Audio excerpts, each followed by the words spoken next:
പാലക്കാട് കോഴിക്കോട് ദേശീയപാതയിലെ പനയമ്പാടത്ത് cement lorry മറിഞ്ഞ് 4 വിദ്യാർത്ഥിനികൾ മരിച്ച സംഭവത്തിന് പിന്നാലെ റോഡ് നിർമ്മാണത്തിലെ അപാകത ചൂണ്ടിക്കാട്ടി ഗതാഗത മന്ത്രി കെ.ബി. ഗണേഷ് കുമാർ മാധ്യമപ്രവർത്തകരോട് സംസാരിക്കവെയാണ് ഗണേഷ് കുമാർ ഇക്കാര്യം പറഞ്ഞത്.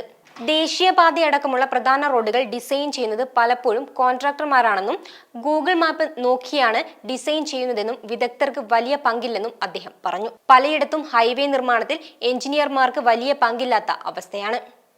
നിർമ്മാണ ചുമതല ഏൽപ്പിച്ചിരിക്കുന്ന കമ്പനികളുടെ കോൺട്രാക്ടർമാരാണ് കാര്യങ്ങൾ തീരുമാനിക്കുന്നത്.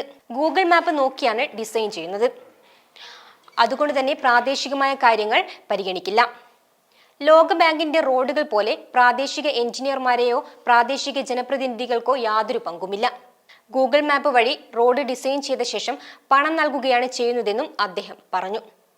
ഡിസൈൻ ചെയ്യുമ്പോൾ റോഡരികിൽ വീടുണ്ടോ വഴിയുണ്ടോ എന്നൊന്നും പരിഗണിക്കില്ല. വളവ്, കയറ്റം, ഇറക്കം എന്നിവയൊന്നും ശ്രദ്ധിക്കില്ലെന്നും മന്ത്രി പറഞ്ഞു.